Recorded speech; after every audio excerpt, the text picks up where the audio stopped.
Dan kalau Allah sudah menolak, nanti kita minta apa aja nggak akan dikabulkan oleh Allah Subhanahu Wa Taala. Ya Allah, kurang apa lagi?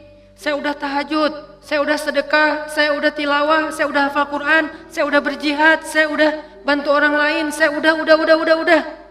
Kenapa saya hidupnya kayak gini ya Allah? Tanyakan kembali, istafti qalbak, tanya ke hatimu. Kenapa kita melakukan itu? Karena Allah atau karena yang lain? Ria'an nas. Kadang-kadang kita melakukannya udah ikhlas, tapi di tengahnya ria.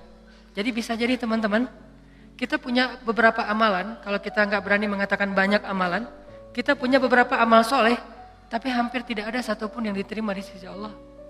Kenapa Ustaz? Ikhlas kok Ustaz? Di awal, bisa jadi di tengahnya ria.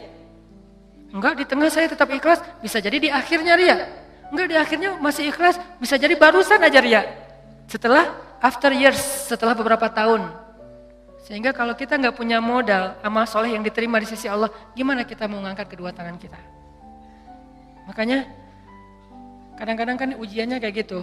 Di awal udah ikhlas, saya nih pengen tilawah yang bagus karena biar orang-orang sholatnya pada khusyuk. Allahu Akbar, ikhlas kan? Alhamdulillahi Rabbil Alamin, ikhlas. Ar-Rahmanir Rahim, masih ikhlas. Maliki Yaumiddin. Ada yang nangis di belakang. Mulai bagus juga ya suara saya. Habis tuh. Teman-teman pikir imam dengan bacaan yang bagus berarti pahalanya lebih banyak dari teman-teman? Belum tentu. Bisa jadi makmumnya dapat untung dari bacaan yang bagus karena dia khusyuk, dia bisa nangis, dia bisa nyaman. Sementara imamnya nggak dapat apa-apa loh. Ini, tapi kita nggak bisa menjudge imam juga ya. Begitu imam baca Alhamdulillahi Rabbil Alamin, pamer. Nggak bisa. Entar jadi susah tuh. Semua salah ya, serba salah. Baca bagus salah, baca jelek. Imam nih bacaannya kok gini banget sih. Jadi serba salah. Ini bukan menjudge orang lain, udah aja masing-masing. Kalau imam bacanya bagus, ya kita husnuzon. Masya Allah bacaannya luar biasa. Kalau banyak orang yang khusyuk gara-gara ini berarti pahalanya banyak banget nih. Kan kita cemburu ya. Si imamnya, astagfirullah, kalau gak dibagusin, Allah suruh yang bagus-bagus. Kalau bagus-bagus amat, entar sombong. Karena emang bagus sih. Itu habis tuh. Aduh, ngeri banget teman-teman. Di tengah masih ikhlas. Nggak kegoda, kan ria itu kan bukan maunya kita ya. Ria itu kan wasawisus syaitan, yuwaswisu fi sudurin nas, dia yang mengebisikin, tapi di akhir selesai datang, alhamdulillah Ustadz, sambil gini, ada tisu nggak? Saya baru pertama nangis dalam sholat, suara Ustadz luar biasa. Bapak nggak pernah dengar di YouTube saya, sombong, ya. Bapak nggak baru kenal saya. Gitu, atau bukan karena pujian orang lain teman-teman, karena diremehin sama orang lain. Pernah diremehin orang terus jadi ria? Saya pernah ngisi di beberapa masjid agung. Ada kan kalau di daerah-daerah tuh kalau saya ngisi kadang-kadang panitia mintanya di masjid agung. Kan DKM Masjid Agung rata-rata nggak main Instagram ya. Mereka nontonnya TV. Jadi karena saya qadarullah nggak pernah masuk TV, nggak kenal. Ini Ustadz siapa sih? Ada nggak di Damai Indonesiaku? Nggak ada. Oh biasa aja. Karena saya nggak pernah masuk TV, akhirnya beliau nggak kenal kan, bukan yang pemain sosmed. Dan dari situ mulai ada ngeremehin. Panitia nawarin tempat, mereka bilang, udah biasa aja lah, nggak usah terlalu heboh. Paling juga jamaahnya nggak setengah masjid katanya. Saya dikasih tahu sama panitia, Ustadz, ini DKM-nya kayak gitu ngomongnya. Oh, kita lihat aja nanti. Mulai kan? Ria nih. Terus saya datang, ternyata alhamdulillah qadarullah Allah yang melangkahkan kaki-kaki mereka rame nih sampai pelataran masjid. Pas rame, DKM-nya bingung. Ini Ustadz siapa sih kok bisa rame gini yang datang? Saya, ya sih. Ria nih. Mulai yuwaswis waswasa. Jadi perang batin banget teman-teman sama setan. Bukan maunya saya, setan yang kayak gitu. Kita cuma punya dua pilihan, mengaminkan atau menolak. Kalau kita mengatakan iya sih, berarti kita membenarkan kata-kata setan di dalam hati, ria, sombong. Atau kita mengatakan astagfirullah, nggak mau kegoda gitu. Pas waktunya sholat maghrib, panitia kan kenal pastinya ya. Ustadz dorong-dorong saya gitu kan. DKM nggak ngedorong. Kan kepancing. Kenapa DKM nggak dorong? Ngelihat penampilan saya dari ujung rambut sampai ujung kaki kayak kurang meyakinkan gitu. Nih Ustadz bisa ngaji nggak sih? Ngelihat ujung kupluk, di tengah kaos atau pakai kemeja, bawah celana jeans biasa. Ini bisa ngaji nggak ya? Akhirnya DKM kayak ragu-ragu gitu mau dorong saya jadi imam. Dalam hati, 5 menit lagi dengerin aja nanti. Wah, UASWIS luar biasa. Karena didorong-dorong terus sama penitia, ya udah deh, saya mau ya kalian yang dorong kan, dorong lagi dong, didorong ya. Udah aja jadi imam, ngimamin, karena tadi diremehin sama DKM, kepancing dong, wah Ar-Rahman nih, gua keluarin sekalian, Kenapa ngeluarin Ar-Rahman? Favorit, kartu as lah. Kan DKM-nya kayak ragu-ragu gitu, sampai saya bilang, soft dirapatkan, diluruskan, saya nggak mau pakai bahasa Arab. Walaupun nggak bisa, soft diluruskan dan dirapatkan gitu. Terus DKM-nya masih gini-gini. Ragu-ragu gitu, dalam hati saya, ya bentar lagi, tenang aja. Wah, balik arah, Allahu Akbar, itu udah nggak benar lagi sholatnya tuh. Itu dirasain banget, itu udah nggak benar lagi sholatnya. Allahu Akbar, begitu selesai Al-Fatihah, gimana Pak, udah dengar? Terus masuk Ar-Rahman, serak pula, aduh, serak, suaranya hilang, segala macam, aduh itu nyesel banget tuh, nggak bisa show off ya. Kalau pas lagi dapat, mic-nya bagus, sampai menggemanya tuh sekilo gitu ya.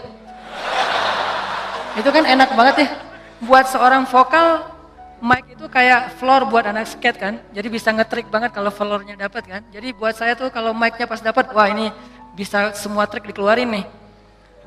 Fabi ayyi ala'i rabbikuma tukadziban. Udah Ar-Rahman aja yang biasanya dibagi 4, sekarang 1 rakaat Ar-Rahman, rakaat kedua Al-Muluk. Kenapa? Biar sekalian didengerin. Nih Ar-Rahman ya, gini cara bacanya.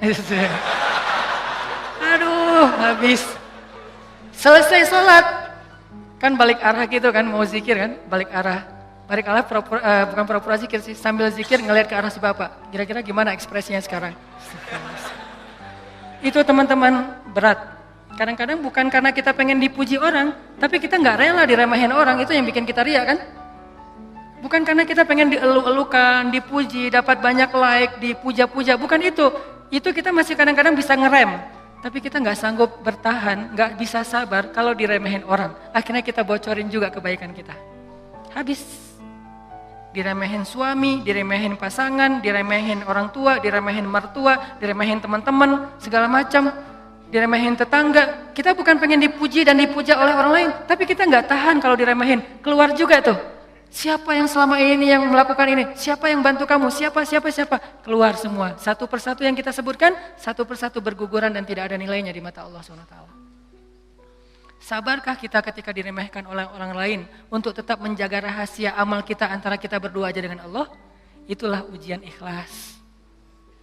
Bisa nggak kita jaga? Nggak mau kita bocorin rahasia kita berdua sama Allah. Begitu kita bocorin, sedih banget tuh. Udah langsung tidak ada lagi nilainya di mata Allah. Berapa banyak dari amal yang kita lakukan yang benar-benar kita mampu menjaga keikhlasannya di awal, di tengah, di akhir. Kalau ada, jangan menyimpulkan dulu bahwa kita udah sukses karena masih ada waktu selama kita masih hidup untuk kita batal. Mungkin nggak batal di akhir, tapi batalnya setelah beberapa tahun. Ada teman kita datang nanya-nanya ke kita tentang, ngafal Quran itu susah banget ya. Kenapa? Aku tuh ngafal 1 juz aja, juz 30 gak beres-beres. Oh, ya sebetulnya gampang sih kalau udah tahu triknya, mulai nih. Emang idealnya ngafal Quran berapa lama? Ya tergantung orangnya, ada yang 10 tahun, ada yang 5 tahun, ada yang 2 tahun, 3 tahun, setahun. Kalau aku sih alhamdulillah 6 bulan khatam. Habis semuanya tuh. Ngafal Quran emang gampang, capek, susah loh. Yang susah itu bukan ngafalnya, murojaahnya kan, ngejaga hafalan. Udah hafal 5 juz, biasanya baru kerasa capeknya tuh setelah 5 juz kata orang-orang yang hafal. Setelah 5 juz, mulai nih keteteran yang di belakang, balik lagi ke depan, hilang lagi yang di belakang, balik lagi. Kayak gitu ngafal Quran saking capeknya tuh sampai orang yang banyak putus asa. Udah setelah perjuangan, effort yang luar biasa, hilang hanya gara-gara kalimat cuman 5 menit aja, habis semuanya teman-teman. Rugi banget kan? Jadi jangan dulu menyimpulkan bahwa kita itu udah pasti soleh, udah pasti istimewa, udah suci banget. Hanya gara-gara kita punya amalan soleh lebih banyak dari teman kita. Mungkin dia amalnya biasa-biasa aja, tapi dia karena biasa-biasa gak bisa ngeriain kan. Hafal 30 juz dengan hafal Al-Ikhlas. Kira-kira mana yang pantas diriakan? 30 juz dong, Al-Ikhlas gak mungkin ria. Gimana kita mau ria? Gua udah hafal loh, apa? Al-Ikhlas. Apa yang mau diriain Al-Ikhlas? Yang ada Al-Ikhlas itu surat pelampiasan. Kalau udah mentok Al-Ikhlas. Sawa'un 'alaihim a'anzartahum. Perasaan tadi sebelum sholat lancar. A'anzartahum Qul huwallahu ahad. Biasanya gitu kan? Mentok-mentoknya Al-Ikhlas. Kenapa? Cuman Al-Ikhlas yang kita paling ikhlas. Kenapa tadi kok bacanya yang susah-susah? Pengen dong sesekali orang tahu kalau hafalan saya udah nambah kan gitu ya. Pengen dong orang tahu, kayak kadang-kadang kan kita suka pengen melakukan sesuatu yang orang lain gak bisa lakukan. Membaca surat yang orang lain gak hafal, surat itu jarang. Kalau Al-Ikhlas, Al-Falaq, An-Nas, Al-Kafirun masih oke lah. Karena Al-Kafirun suratnya agak susah kan. Banyak orang yang terjebak, la abudu ma ta'budun wala antum abidun ma abud. Kapan selesainya nih? Muter aja di situ Al-Kafirun teh. Kalau Al-Ikhlas kan jarang yang terjebak. Kalau Al-Ikhlas juga sampai salah. Ini nih ngeri banget nih. Jadi mungkin jangan ngeremehin dulu teman-teman. Ada teman kita yang hafalnya, kamu hafal surat apa? Enggak, cuma dikit dari At-Takatsur sampai An-Nas doang. Itu juga gara-gara modal sholat taraweh. Karena dia taraweh selalu dengar itu kan, di taraweh suka dengar ayat itu ya, akhirnya kehafal sendiri. Dia nggak pernah sombong, dia nggak pernah riak karena hafalannya sedikit. Kita yang 30 juz, segitu doang, kemana aja loh? Habis 30 juz. Jadi yang hebatnya itu bukan berapa banyak amalannya teman-teman, tapi seberapa kuat dia menjaga keikhlasannya di awal, di tengah, di akhir, dan setelah beberapa lama. Jadi jangan menyimpulkan dulu. Fala tuzakku anfusakum huwa a'lamu bimanittaqa. Jangan kalian menganggap diri kalian udah pasti soleh, pasti istimewa, pasti baik, karena Allah lah yang paling tahu siapa yang paling bertakwa. Maksudnya siapa yang paling ikhlas. Karena at-taqwa hahuna. Belum lagi nanti ada orang kadang-kadang saya pernah di sebuah masjid, kita ngadain acara tabligh akbar, terus masjidnya rame, anak-anak mudanya penuh sampai ke depan masjid. Setelah selesai acara tabligh akbar kan suka ngobrol-ngobrol gitu kan sama DKM di ruang DKM. Ada salah satu sesepuh masjid ngobrol sama saya, dan waktu itu saya juga sedih. Kenapa saya ladeni gitu, harusnya saya pergi aja biar menjaga amal beliau kan. Beliau cerita, Ustadz, alhamdulillah ya sekarang masjidnya rame, ini perjuangannya gak mudah loh Ustadz. Dulu dari awal nih, ketika kita pembebasan lahan masjid ini aja, udah konflik, sengketa dengan beberapa tetangga. Akhirnya saya perjuangkan Ustadz dari awal, sampai bisa pembebasan lahan. Kemudian kita bangun masjid ini dengan gotong royong luar biasa, fundingnya itu susah banget Ustadz. 5 tahun baru beres masjid ini Ustadz. Udah gitu saya yang bikin yayasan masjid ini, sampai ada RT-nya tuh saya yang bikin Ustadz. Satu persatu beliau sebutkan perjuangannya, jasa-jasanya, jerih payahnya, effortnya, dan segala macam pengorbanannya. Sampai akhirnya masjid ini rampung, sekarang dipakai banyak orang sholat, sekarang udah gampang. DKM sekarang tuh gampang, gak seperti awal-awal dulu. Kalau beliau sadar itu semuanya habis gara-gara beliau. Tapi kan kita gak bisa menjudge ya. Kalau beliau menceritakan itu untuk motivasi, oke. Tapi kalau beliau menceritakan itu untuk ria, dihargai, diakui, kalau hanya pengen dapat pengakuan, pengen diaku oleh orang lain, habislah semua pahala yang sudah beliau usahakan sekian tahun. Harusnya kalau beliau ikhlas, satu orang yang datang ke masjid untuk ikut acara tabligh akbar, sholat berjamaah, taubat, sadar, zikir, ibadah, beliau dapat pahala. Kebayang gak kalau ada 5.000, 10.000 anak muda yang datang untuk ikut acara di situ? Pahala beliau banyak banget, tapi hilang hanya dengan 5 menit berbicara. Jaga lisan. Faliyakul khairan aw liyasmut. Mending diam aja deh. Sebegitu gampangnya hilang amal-amal kita gara-gara tidak mampu menjaga keikhlasan kita, teman-teman. Makanya wa innama likulli imri'in ma nawa itu gampang banget tergelincir. Itu halus banget, lebih halus daripada suara langkah-langkah semut. Halus banget. Sampai kadang-kadang kita juga terjebak di situ. Makanya di zaman Nabi itu kan ada cerita seorang sahabat Ansor yang tidak terkenal ibadah-ibadahnya, tapi Nabi bilang huwa min ahlil jannah, dia itu ahli surga. Apa kelebihan dia? Apa ibadah dia? Ibadah dia itu ibadah batin. Ketika dikepoin sama beberapa orang sahabat, sama seorang sahabat, kalau nggak salah Abdullah bin Amr bin As, dia kepo datang ke rumahnya, ternyata rahasianya bukan ahli tahajud, bukan ahli sedekah, bukan ahli tilawah, bukan ahli kebaikan-kebaikan yang zahir. Dia kalau ngelakuin amalan yang zahir, yang standar-standar aja lah, yang wajib, yang kalau ditinggalkan pasti dosa, sholat pasti, cuman gak ada yang lebih, biasa-biasa aja. Terus yang bikin dia istimewa, ternyata ibadah batin. Apa ibadah batin dia? Dia bilang, saya tidak pernah dengki kepada orang lain. Kalau ada orang yang dapat nikmat, saya orang pertama yang bahagia. Kalau ada orang yang dapat musibah, saya yang paling sedih. Kalau ada yang orang berbuat salah, saya langsung mendoakan dan memaafkan dia. Inilah ibadah batin dia, teman-teman. Makanya selain kita fokus memperbaiki ibadah zahir kita, sholat kita, cara takbir kita, cara semua ruku sujud kita, perbaiki juga ibadah batin kita.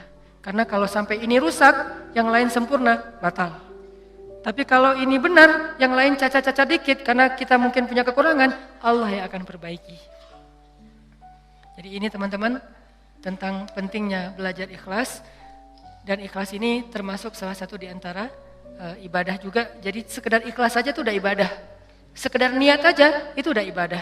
Belum melakukan udah jadi ibadah. Bukankah Nabi mengatakan siapa yang berniat berbuat baik lalu jadi melakukannya, maka dia mendapatkan 10 pahala kebaikan. Kalau dia berniat berbuat baik tidak jadi melakukannya, maka dia mendapatkan 1 pahala kebaikan. Siapa yang berniat berbuat buruk jadi melakukannya, maka dia dapat 1 dosa. Siapa yang berniat berbuat buruk tidak jadi melakukannya, dia dapat 1 pahala. Allah baik banget ya. Niat aja dikasih pahala, baru niat tuh. Sehingga para ulama mengatakan kalau begitu, ayo kita berniat yang banyak. Dan memperbanyak niat itu disebut dengan istilah ta'addudin niyah. Ta'addudin niyah, memperbanyak niat-niat yang baik. Saya pengen ini, saya pengen itu, saya pengen.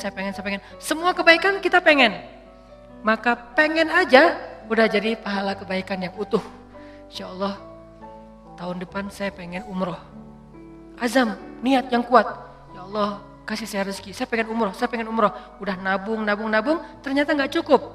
Maka tahun itu Allah catat kita sudah melakukan ibadah umroh sempurna. Dan bisa jadi lebih sempurna daripada orang yang melakukannya secara fisik. Kenapa? Orang yang melakukannya secara fisik masih ada ujian riya. Lagi di mana? Lagi umroh, posting.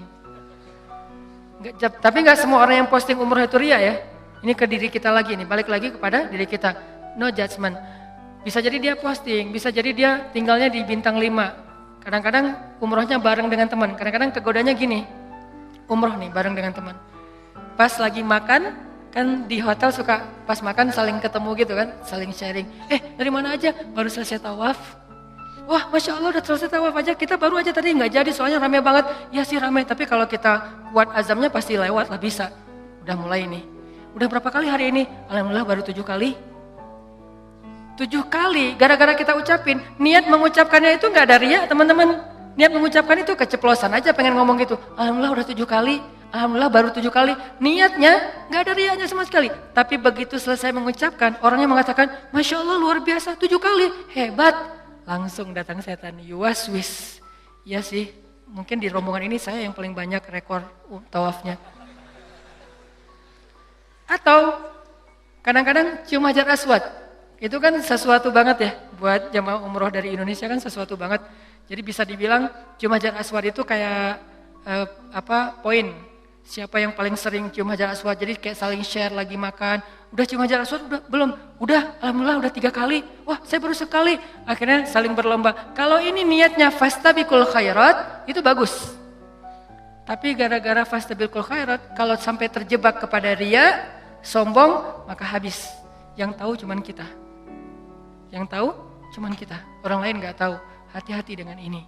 Tapi orang yang tadi menabung pengen umroh, terus gak cukup duitnya, lalu gak jadi umroh, bisa jadi dia mendapatkan pahala umroh lebih utuh daripada orang yang melakukannya secara fisik. Maka jangan kikir dalam berniat baik. Berniat baik yang banyak. Ketika kita keluar rumah, ya Allah hari ini mudah-mudahan saya bisa bantu orang di jalan.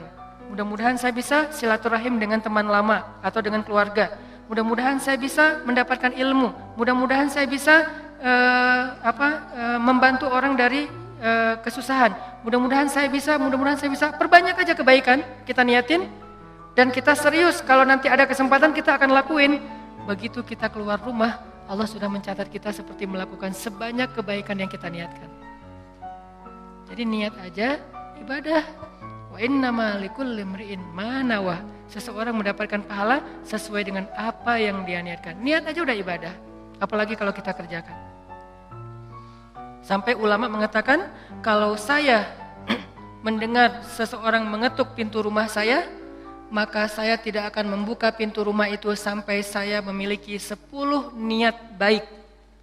Jadi kalau mau buka pintu rumah, beliau berdiri di belakang pintu, ya Allah, kalau ini adalah orang miskin, saya berniat akan kasih dia sedekah 1. Kalau ini adalah seorang saudara yang sudah terputus silaturahim selama ini, saya akan sambung silaturahim 2. Kalau ini adalah seorang ulama, saya akan minta nasihat dari beliau dan ilmu 3. Kalau ini adalah seorang murid, saya akan kasih dia nasihat dan ilmu 4. Kalau ini adalah seorang yang berhutang, saya akan bayarkan hutangnya 5. Terus sampai 10 niat baik baru dibuka pintunya. Ternyata yang datang cuma 1 orang dengan 1 hajat, maka beliau mendapatkan pahala 10 hajat, 10 kebaikan. Ini hebatnya niat. Ta'addudin niyah. Sehingga yuk kita berniat sebanyak mungkin berbuat baik. Saya akan gini, saya akan gini, saya akan gini. Salah satunya untuk akhirat kita, kalau saya pribadi berniat, ya Allah saya pengen banget nanti sebelum meninggal, kalau bisa udah khatam 30 juz. Dari dulu diusahain belum beres-beres. Naik dikit, turun banyak. Naik dikit, turun banyak. Kenapa? Mungkin banyak dosa, bisa dosa lisan, bisa dosa mata. Bukankah dosa itu bisa menghilangkan hafalan ayat Al-Quran? Dan kata Nabi, Al-Quran itu gampang hilangnya, lebih gampang daripada hilangnya onta yang liar. Cepat banget hilangnya. Enggak Ustadz, saya udah banyak dosa tapi enggak hilang-hilang. Ya enggak ada yang dihafal, apa yang mau dihilangin? Coba kalau mau tahu kita banyak dosa atau enggak, hafal Quran deh. Kalau susah, pasti banyak dosa. Kalau mau tahu itu cara kita untuk bisa mendeteksi dosa kita, salah satunya ya, hafal Quran. Coba, itu akan mendeteksi banget.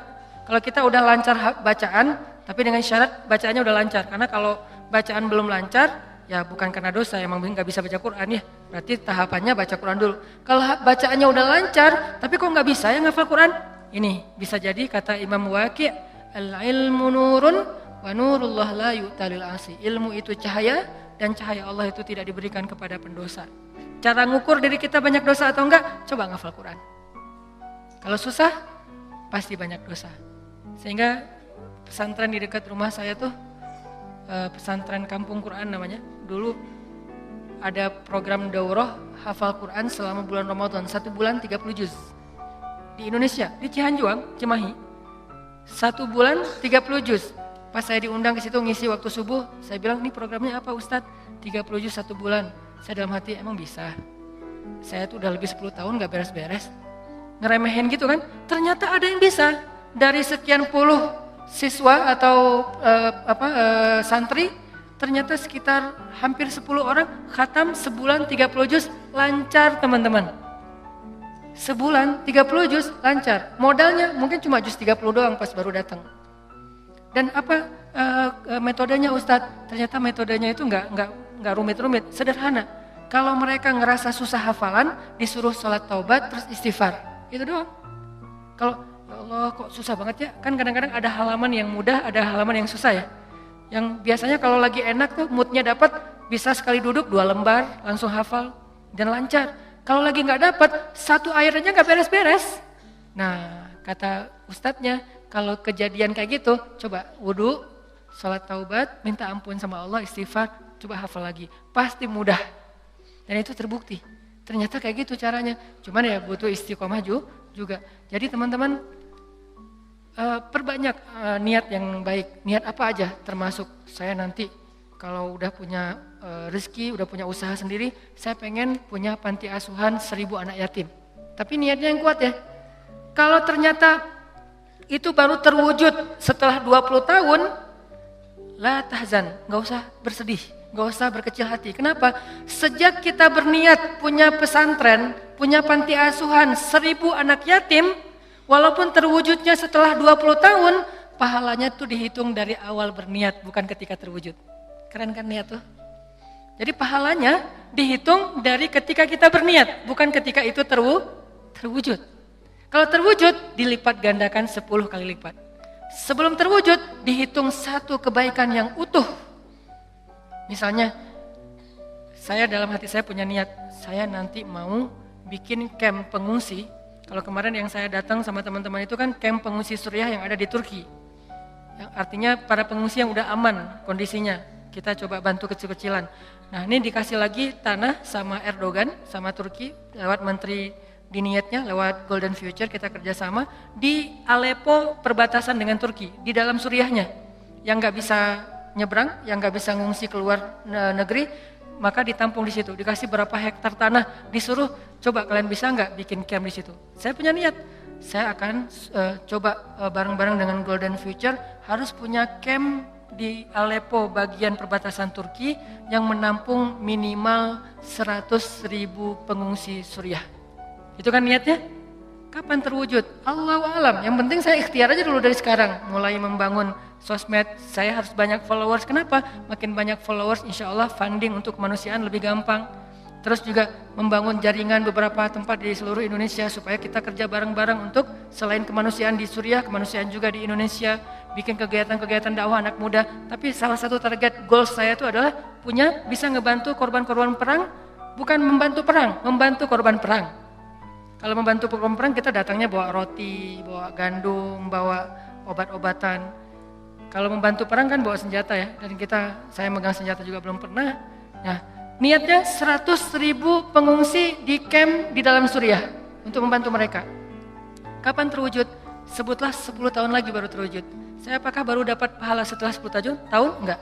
Dari sejak awal saya berniat, kalau saya mampu ikhlas, maka saya mendapatkan pahala yang sama. Berarti setiap hari itu saya kayak ngasih makan 100.000 pengungsi Suriah di Aleppo. Setiap hari. Keren kan niat tuh? Kenapa kita nggak melakukan hal yang sama? Kenapa kita nggak berniat aja kayak gitu? Saya akan ikut juga dengan program Ustadz Hanan. Walaupun sekarang saya belum bisa support dana, tapi insya Allah kalau saya ada dana nanti saya pasti akan ikut nyumbang. Saya juga akan funding dengan teman-teman saya. Niatin aja. Dengan niat aja, kita udah ngasih makan anak yatim di Suriah itu 100.000 orang daily, setiap hari. Wa innama likulli imri'in ma nawa. Kenapa kita nggak berniat yang banyak kebaikan-kebaikan? Kenapa kita kikir dalam niat? Belum lagi nanti kita niatkan yang lain-lain. Saya punya niat misalnya pengen banget dengan kita mendakwahi anak-anak muda, dengan kita bikin sebuah gerakan anak muda, suatu saat dari mereka lahir seorang pemimpin yang saya sering ulang-ulang, yang hafiz Al-Quran, yang takut kepada Allah, yang imamin kita sholat di Masjid Istiqlal, dan yang muazzinnya adalah wakil presiden, yang imamnya presiden. Kalau itu terwujud, lalu makmumnya seluruh Indonesia, itu kan keren banget ya. Kalau belum terwujud, saya tetap dapat pahala niat itu kalau masih ikhlas.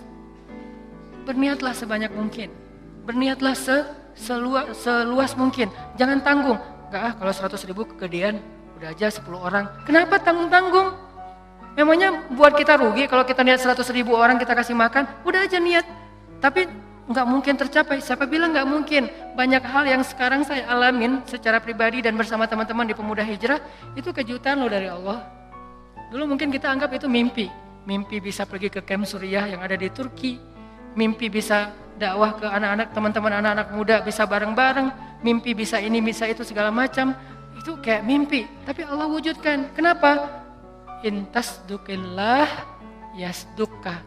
Kalau kamu jujur kepada Allah, Allah juga akan jujur kepada kamu. Ya Bani Israel, azkuru ni'mati allati an'amtu alaikum wa awfu bi'ahdi ufi bi'ahdikum. Tunaikanlah janji kalian kepada aku aku tunaikan janji aku kepada kalian. In tasdukillah yasdukka. Jujurlah kepada Allah, Allah jujur kepada kalian. Ihfazillah yahfazka. Jaga Allah, Allah jaga kalian. Fadhkuruni adzkurkum. Ingat aku ingat kalian. Selalu kayak gitu, kaidahnya sama. Walaupun redaksinya berubah-ubah.